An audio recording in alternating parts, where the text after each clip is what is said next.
Good evening. We're going to call this meeting to order. It's the meeting of March 26th, Mason County Commissioners. George, would you like to lead us in the Pledge of Allegiance? Pledge allegiance to the flag of the United States of America and to the republic for which it stands, one nation, under God, indivisible, with liberty and justice for all. Thank you. Melissa, would you do the roll call, please? Commissioner District 1, Randy Netherland. I'm here. Commissioner District 2, Kevin Schutte is absent. And Commissioner District 3, Sharon Trask. I'm here. And would you go ahead and read the correspondence and organizational business? There's only one item. The Washington State Liquor and Cannabis Board sent a liquor license application for North Mason Rotary Club for an event being held at the Hub, which is 111 Northeast Old Belfair Highway in Belfair. All right, thank you. Is there any other business? No more correspondence? We do have a news release. Audrey? Staff is not here. I don't see it.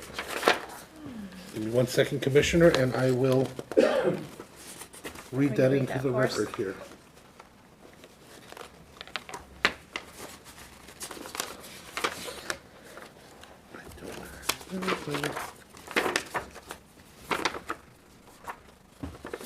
About the back here. Here we go. I got one. Would you mind if I read it into the record since we have no staff for it? No, please do. Okay. All right. Regarding 2019 National Public Health Week and Mason County Public Health Month. Every April since 1995, communities worldwide have joined together to celebrate National Public Health Week.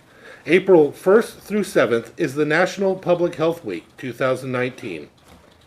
Celebrating the work of public health and coming together in support of better health for all. In addition, the Mason County Board of Health has also proclaimed the month of April as Mason County Public Health Month. Changing our health means ensuring conditions which everyone can have the opportunity to be healthy. To ensure everyone has a chance at a long and healthy life, we must also tackle the underlying causes of poor health and disease risk. Those causes are rooted in how and where we live, learn, work, and play. We call upon the people of Mason County to observe this month by helping our families, friends, neighbors, co-workers, and leaders better understand the value of public health and adopt preventative lifestyle habits in light of this year's theme, creating the healthiest nation. Each week of the month of April, Mason County Public Health will focus on a different theme. Week 1, April 1st through 7th, will focus on rural health. Week 2, April 8th through 14th, will focus on physical activity and obesity. Week 3, April 15th through 21st, will focus on the environmental health. And finally, Week 4, April 22nd through 28th, will focus on prescription medications, safe storage, and disposal. More information will be promoted each week on both Mason County Public Health Facebook and Twitter pages, which can be found at Mason County PH and at Healthy MC and further press releases. For more information or questions about Public Health Month, please call our office at 360-427-9670 extension 400. Great. There you go. Thank you. Thank you. All right, now it's time for an open forum for citizens' input. Each person will have 3 minutes, 15-minute time limit. If you wish to address the commission, please raise your hand to be recognized by the chair. When you've been recognized, please step up to the microphone and give your name, and if you wish, your address before your comments. The Mason County Commission is committed to maintaining a meeting atmosphere of mutual respect, and speakers are encouraged to honor this principle. Do we have anyone that would like to testify? Oh, we got 2. Oh, You don't please. You're beautiful before age. Just pick Monty. okay, Monty? Monty, would you like to come up? Well, I appreciate this, and Monty, that's the first time I've heard somebody call you pretty, so you're doing good. you got me Beautiful. on that. Thank you so much. My name is Monty Ritter, 538 Maple Street. And with respect and with regards to what the eloquent words Commissioner Netherland just spoke, I have to say I'm in total agreement with everything regarding the health of Mason County. And one of the things I've always believed is a rising tide floats all boats. And so I believe what's good for me is also, what's good for my neighbor is good for me. And that really was a Freudian slip there because, well, I am selfish and it's good for me. Okay, seriously. You got me. All right, thanks. You got me. I'm so It was the beautiful thing through yeah. Anyway, so I just actually had a conversation yesterday with Marshall Patty, and my discussion was something with regards to an ongoing conversation I've had with our boards of commissioners over the years regarding the fire prevention, the fire dangers, fire hazards, and it's gone up year after year. And what we have now is we have the Olympic Regional Clean Air Agency standards, which Mason County has adopted. However, I have called the fire department dozens of times over the years. The fire department at a certain point won't even show up unless we have police presence, which of course slows things down. And by the time they show up, there's nobody there to be culpable for the fire. With regards to the current Olympic Regional Clean Air Agency statute, the ordinance that we have in place, as I discussed it at length with Marshall Patty, we do not have actually an entity that has the authority to put out a to put out the penalty. You know, there's nobody who you can't have the sheriff do it because he doesn't show up. You can't have the city or the central Mason County Sheriff's Department have the authority because that doesn't take care of North Mason. You can't give it to North Mason and Central Fire Departments because that doesn't take care of Mountain Lake, Matlock. It doesn't take care. So he said, this is very complicated. And we got into it and I asked him and said, well, you can't tell me what the problem is and not give me a solution. And he said next week he'd give me a solution. I came in today asking Commissioner Trask, you're my commissioner, would you please give my fire marshal a call, because this is something that has to be discussed amongst all the urban growth areas in Mason County. It has to be discussed with a lot of entities. The fire marshal and my Marshall Patty can't do it. It requires somebody. You're my district commissioner, and I would appreciate it if you would please give Marshall Patty a call and ask him if you could help him, please. Okay, and the fire season has already started. He's already sending people out for illegal burns, and we're not trying to say no burn, and we're not trying to stop people from having recreational fires, because people who know that their neighbors are burning a fun fire are not going to call the fire department because that's John and he has water. People like me who has people who we have no idea whose name they are burning at 2 o'clock in the morning, burning garbage in the middle of the night and waking us up, and we call the fire department and there's nobody culpable because we do not have an ordinance that's responsible. The Olympic Regional Clean Air Agency, if we actually enforced it, could send the homeowner a $25,000 penalty. That would wake them up. Doesn't mean it has to happen.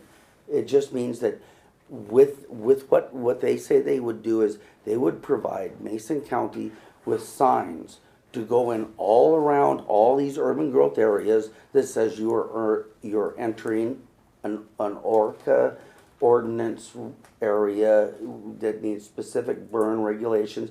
They would send out flyers at no cost to the county. They would send out flyers to everybody in all these affected areas. So it helps our sheriff, it helps the fire department in being able to just say, hey, now the neighbors know what's legal, they know what they're allowed to do, and if there's something going on, you have more boots on the ground. And I really am looking to you, Commissioner Trask to be the head on this, please. Thank you. Commissioner, with your permission, the two of us together, we can request a briefing on this in the future, and I serve on the Orca board. I'll have a discussion with them. If you're okay with that, we'll. Absolutely. That would Like be I great. say, the problem we're having is there's nobody who's in charge of enforcement. And that's an oversight and it just something that you as commissioners have the opportunity. And if we can do it in the next few weeks before it becomes a problem, we could do something about it. You guys are the best. Thank Thanks, you. Mike. Thanks, Monty. All right, I saw another hand. You Yes. do, man. I appreciate it, all right? What's your name? Chief. Madam Chairperson, if it's okay with you, I'd like to raise my voice and stand here. The problem that we Well, have, I'll try, Yeah. but if I fall down. yeah, we can bring a microphone over to you. Just go ahead and have a seat. Would you bring this microphone over to him? Have a seat, please. That's okay. Once I get here, I'm good to Yeah. go. Just everything is recorded for, Prosperity? Well, thank you for listening to me. I wanted to thank you and Chairman Trask and Mr. Schutte, who's not here, for making that thing to not go along with the firearms and stuff like that. And Sheriff Salisbury, if he was here, I'd thank him too. He is correct about if it's not in the Constitution, it's not legal. And let me bring back when we used to live in Fairfield, California, before we moved to Mason County. I used to listen to a radio station out of San Francisco. And there was a movement afoot back in Washington, D.C. that would take the United States caps off of our soldiers and put them, give them a United Nations beret. And a congressman by the name of DeLay out of Texas saw what was happening. So he got a bunch of his fellow buddies together and passed a law. No, our U.S. Army soldiers are U.S. Army soldiers, not United Nations soldiers. And the reason why they were going to force them to put UN berets on was they would bring in a general from outside the country and direct our troops to go into a person's house without a search warrant, kick in the door if they had to, and confiscate any weapons that were in that house. But Mr. DeLay, through his efforts and other people in the Congress, they shot that down.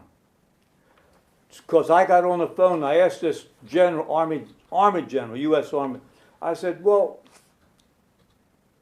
our troops wouldn't put up with it. They wouldn't, then the UN general would tell them to stand down, surrender their weapons to whoever, then they'd start kicking in doors, confiscating weapons, whether you had a legal right to it or not. And when I saw it, when I read that thing and the thing about you three people and the sheriff, my hats are off to them. I have to go down and thank them personally, because you do not realize what could be going on in Olympia. If you have a weapons license, you're entitled to keep it. And no one in God's green earth should be able to take it away from you. But thank you very much, because I really appreciate that. And I forgot to have you state your name at the beginning. Oh, I'm sorry. That's okay. Louis Scafoni, Post Office Box 517, here in Shelton. Oh, thank you so much for your comments. But, oh, no, I'm the one who thanks you guys for passing that. Thank you.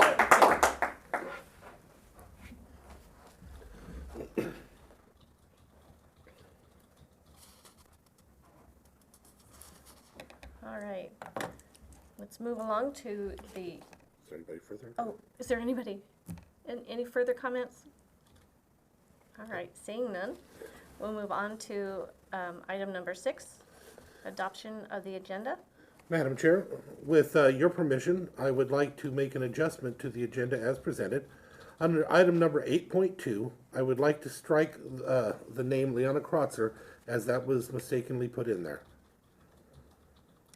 I will second that. Are you okay with that? I'm fine with Okay. that. Well then, Madam Chair, with that, I will make a motion for the adoption of the agenda as presented with that change. I'll second that. And all in favor? Aye? Aye.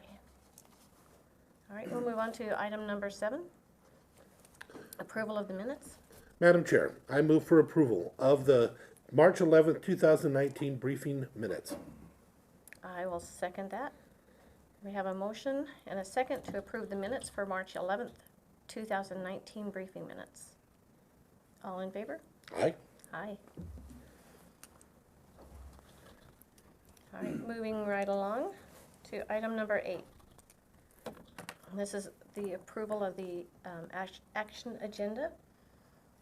All items listed on the action agenda may be enacted by one motion unless a commissioner or citizen requests an item be removed from the action agenda and considered as a separate item. I will read 8.1 and 8.2. If you could please read 8.3 through 8.5. All right. Approval to authorize Public Works to use the county MRSC consultant roster to select a consultant to provide surveying services for County Road Project 2014 and to execute the consultant agreement once a consultant is selected.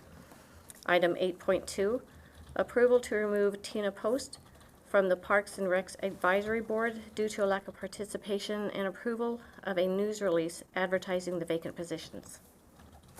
Madam Chair, item number 8.3 reads, approval to relinquish one engineer tech position and create, post, and fill one full-time equivalent FTE as an engineer in the Public Works. Item number 8.4, approval to amend Resolution 20-17 and Mason County Code Title II, Chapter 2.46, Americans with Disability Act, ADA, designated contact persons for any internal and external complaints or grievances, add Chapter 2.47, ADA accessibility for the deaf or hearing impaired, and add Chapter 2.48, ADA service animal accommodations. Item number 8.5, approval to renew an interlocal agreement for prisoner housing between the Sheriff's Office, County, and the City of Shelton. Okay. Okay, all these items have just been read to you. Are there any items you have questions about? Anyone in the audience? Commissioner? Nope. Okay. No, is there any further discussion? Nope, if it's okay, Madam Chair, I will move to a motion. All right, Madam Chair, I move for the approval of the action agenda as presented. I will second that. So we have a motion to approve the action agenda as presented. All in favor? Aye? Aye. Thank you. Moving on to item number 9, other business. Do we have any department heads or elected officials that would like to say anything? No, But we do have a news release. but we do have a news release. Interesting place to put it. They wouldn't usually put it there. Yes, It has to do with the Parks and Trails Board. that's correct. As your Yeah, no, it makes sense, yeah. Ross McDowell. In a hurry, aren't you? Yeah. Ross McDowell, manager of the IT, Parks and Trails, and Emergency Management. I'm bringing forth before you a news release dated March 26th for Mason County Parks and Trails Advisory Board opening with tonight's decision. The Board of Mason County Commissioners is seeking qualified applicants for community members who are interested in serving on the Mason County Parks and Trails Advisory Board. The Mason County Parks and Trails Advisory Board provides recommendations to the Board of County Commissioners regarding the planning, acquisition, and development of parks, trails, and related programs in Mason County. The Parks and Trails Advisory Board is a 7-member board appointed by the Board of County Commissioners. Ideally, there will be 2 positions from each commissioner's district and 1 at-large position. Currently, there is a need for a board member from the commissioner's district 1 and 2. If the vacancies cannot be filled with a member from the respective districts as desired, an at-will member residing anywhere in Mason County can be substituted. The intent is to provide equal geographic representation from throughout Mason County if possible. If you have interest in the parks and trails and other outdoor activities and opportunities, we would like to have you make a difference in your community and encourage you to apply. The Mason County Parks and Trails Advisory Board meets the 4th Thursday of each month at 5:15 p.m.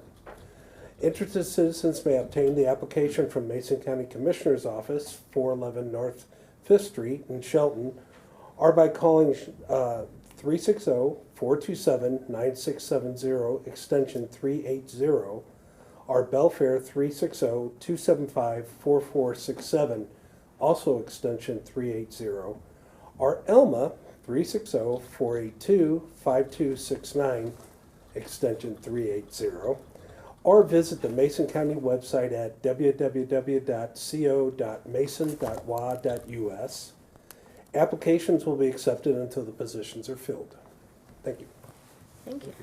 Just a quick question, now that item 8.2 has been amended, there's only 1 position available? 2.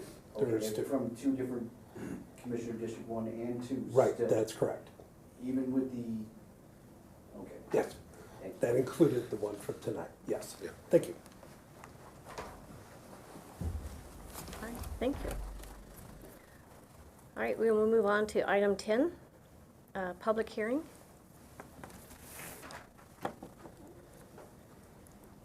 Staff, thank you. Good evening, Commissioners. Jennifer Byerly, Mason County Support Services. And this is a public hearing to consider the submission of the Community Development Block Grant application and the resolution authorizing the submission and certifying the county's compliance with CDBG requirements and authorizing Frank Pinter, Support Services Director, to act as the Chief Administration Official for the CDBG program. And a little background on this. Mason County coordinates with the Community Action Council on an annual basis to apply for, receive, and provide services through a public services CDBG or community development block grant administered by the Washington State Department of Commerce. In 2018, the funding was used to provide service referrals to a minimum of 6,000 individuals in Mason and Lewis counties, of which a minimum of 3,060 must meet HUD's income qualification and provide direct services and referrals to a minimum of 300 child victims. This year's allotment is $105,732, of which $3,500 will be used to offset a portion of the county's administration costs. Are there any questions on this grant? No. Thank you. Questions? Do we have any questions from the audience? No? All right, thank you. So we move to Commissioner deliberation? Yep. Check and see if anybody wants to testify. No. Does there, anyone that would like to testify on this? Yeah. Could I approach the podium again, or am I passed? We're having a public hearing now for the CDBG block grant. Pardon? No, it's not about block grants. Okay. It's, No, but we'd be happy to meet with you after the meeting, though. okay. All right. Is there any further discussion then? Would you like to testify or anything? You shouldn't do that. Being a Boston Irish guy. I just want to thank you again for your continued support of our mission and getting the job done in these communities, so thank you. That's as short as you'll ever get from me. Write it down. Who is it? Well, I'm John Walsh, the CEO of Community Action. Okay, thank you, sir. Yes, sir. All right, we will close public testimony. Move to Commissioner deliberation. With your permission, Madam Chair, I would like to move that we approve the submission of the CDBG application, sign the resolution authorizing the submission and certifying the county's compliance with CDBG requirements and authorizing Frank Pinter, Support Services Director, to act as the Chief Administrative Officer of the CDBG grant. And I will second that. So it has been, we have a motion to approve the submission of the CDBG application, sign the resolution authorizing the submission and certifying the county's compliance with CDBG requirements, and authorizing Frank Pinter, Support Services Director, to act as the Chief Administration's official for the CDBG program. All in favor? Aye. Aye. And That hearing's closed. hearing is closed. Now we'll move on to item 11, the board's reports and calendars. Would you like to go first? Madam Chair, I'd be happy to. Had a quick week because I spent most of the time in Kennewick for the wrist pull for 3 days, but also Mason Transit Authority meeting, briefings, North Mason Community Voice, and our Board of Health meeting this next week of Chamber of Commerce, luncheon, Peninsula Regional Transportation Organization meeting, briefing, meeting of the Left Board and the Port Allen Board meeting, as well as meeting with constituents. Short week. Yep, that's, for me, that's really, it doesn't usually go that way, but I'll take it. All right, well, tomorrow I have a meeting at Memorial Hall at 8 a.m. and then in the evening I have the Legislative Steering Committee Roundtable in Olympia. Thursday I'll be in Olympia again at the Capitol for the Legislative Steering Committee. Friday is the Sheriff's Breakfast. And then Friday night we're going to a Lewis County Lincoln Day dinner. Monday, and then we're back here on Monday for the county briefing, and then we have the elected directors meeting. Madam Chair, I want to point out Commissioner Schuette's not here. I think he declared that he will also be attending that same breakfast. So just for the record, I want to make sure that that is out there, All right, so you don't run into a problem. yep, perfect, thank you. All right, is there anything else? Madam Chair, with your permission, I will make a motion to adjourn. I will second that. We are You're adjourned. Good job. You did right. Give me some.